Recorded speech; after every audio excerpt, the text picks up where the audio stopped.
Aula 2, parte 1.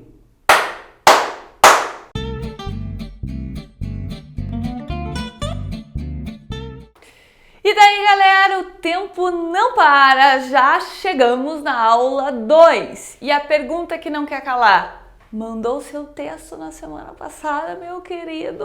Ou você só ficou postergando a redação e não fez porcaria nenhuma? Cuidado com isso, administre bem o seu tempo, lembre que é a redação que vai colocar você naquele vestibular que você quer, vai conquistar aquela vaga que você quer. Cuidado com essa negligência com a redação, certo? Bom, nós falamos sobre projeto de texto, lembram disso? Vamos revisar então? 4 parágrafos, prof, posso fazer 5? Pode. Você que já tem uma noção do projeto de texto, pode fazer 5, pode fazer 6. O número de parágrafos não é fixo, vai depender do repertório que você tem. Mas você que está começando, vamos para o basicão lá. Primeiro parágrafo. Vou contar para o meu corretor o tema, vou trazer o debate acerca do tema e já vou mostrar meu ponto de vista. Segundo parágrafo, desenvolvimento do argumento 1, que você prometeu lá na introdução. Terceiro parágrafo, desenvolvimento do argumento 2, que você prometeu lá no primeiro parágrafo na sua tese. Quarto parágrafo, conclusão. A conclusão vai ser a solução para o problema que você trouxe, né? Vamos falar hoje um pouquinho da primeira parte do texto. Logo, vocês vão aprender tipos de introdução. Mas antes de tipos de introdução, vamos entender essa lógica do começo do nosso texto, da nossa introdução. Então, uma das maneiras que a gente está trabalhando é trazer na introdução o tema. Independente da escolha que você faça pela introdução, que eu vou ensinar vocês a começar com uma poesia, com uma música, eu preciso contar para o meu corretor qual é o tema. E uma dica que eu dou para vocês é repetir algumas palavras da frase tema. Então, se ele está falando sobre manipulação, sobre algoritmo, sobre população brasileira, traga essas palavras para a sua introdução. Olá, campeão da redação! Seja bem-vindo mais uma vez aí à nossa segunda aula do ano, a nossa segunda aula de 32 aulas que você vai ter neste ano, né, para fazer a sua preparação adequada para a prova do Enem e qualquer outro vestibular. O tema da aula de hoje é homeschooling. Homeschooling, também conhecido como educação domiciliar ou ensino doméstico, ou ensino domiciliar, educação doméstica e tal, enfim, é ensinar em casa. Vamos entender o que é isso, quais os argumentos contra e a favor a essa prática, o que tem de interessante e tal. Vamos dar uma olhada nisso aqui. Olha só. Tá, primeiro, o que é isso? O que é o homeschooling? É uma prática de ensino, uma prática pedagógica em que as crianças não vão para a escola. Os pais ou professores contratados, ou outro familiar, ou às vezes uma comunidade toda, ensinam em casa as crianças. Agora, por que nós estamos debatendo isso? Por que é importante falar de homeschooling? Bom, primeiro, porque não há uma regulamentação no Brasil. As famílias que optam por essa prática, estima-se que seja em torno de 5 a 7 mil famílias hoje no Brasil adotando essa prática. Quem adota fica aí num chamado limbo jurídico. Na prática está na ilegalidade, porque você não pode fazer. Por outro lado, consegue algumas decisões judiciais e tal favoráveis. Então, não há uma segurança jurídica para essa prática. Por isso que a gente precisa regulamentar. E a questão é que você tem que assumir um ponto de vista em relação a isso. Nós propomos aqui 2 teses, você pode escolher o que você quiser. A tese 1 seria favorável à regulamentação do homeschooling, na ideia de que a escola tem falhado bastante na sua função de educar, seja intelectual ou emocionalmente, e que os pais devem ter essa liberdade, os pais têm esse direito de escolher qual é o melhor caminho para o seu filho. Eles têm o direito de optar por ensinar em casa. Às vezes o ambiente não é favorável.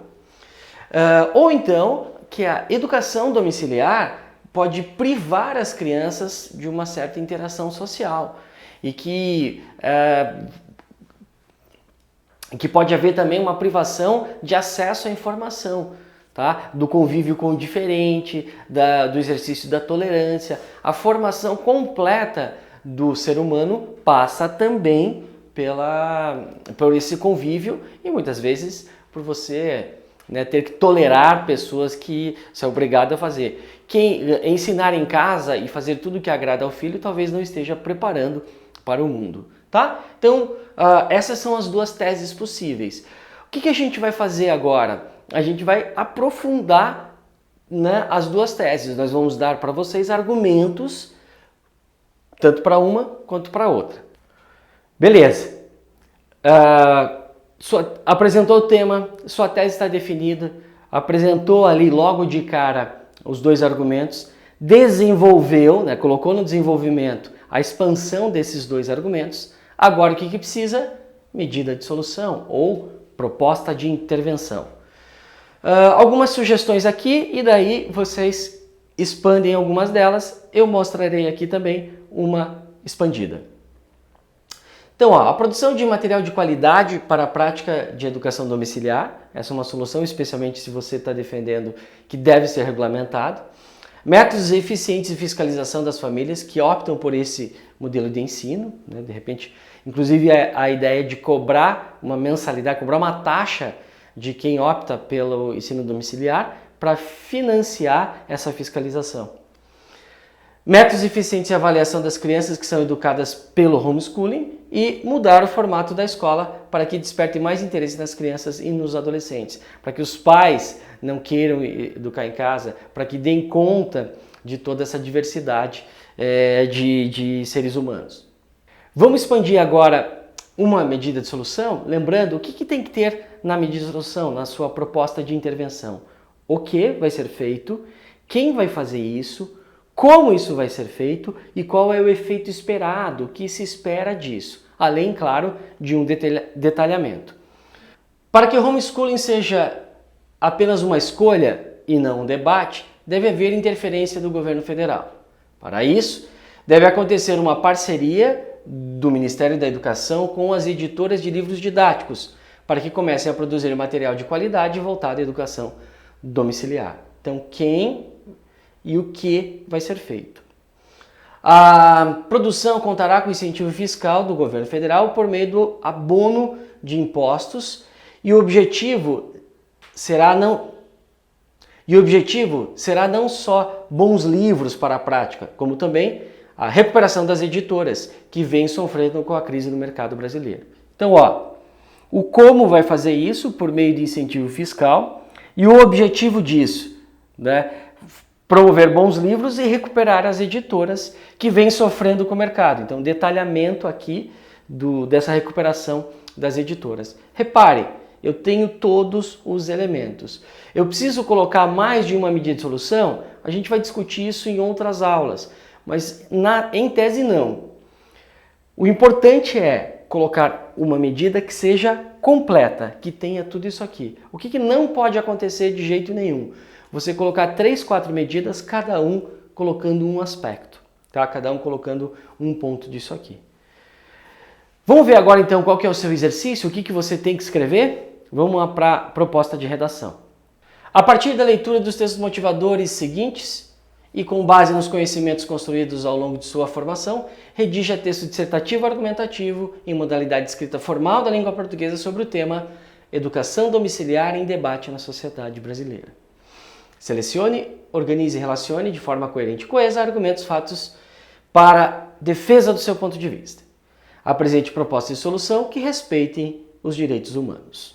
Seu texto deve ter de 7 a 30 linhas, tá? Então o tema é educação domiciliar em debate na sociedade brasileira. Você pode usar como sinônimos educação doméstica, pode usar homeschooling, vai desenvolvendo aí. Beleza? Faça o texto. Mande para nós que a gente quer corrigir e devolver para você com uma avaliação bem bacana. Tá meio sem ideia, não sabe como organizar tudo isso que a gente falou aqui? Dá uma olhada na parte 3, em que é uma análise de um texto bom, certo? Até mais, campeão!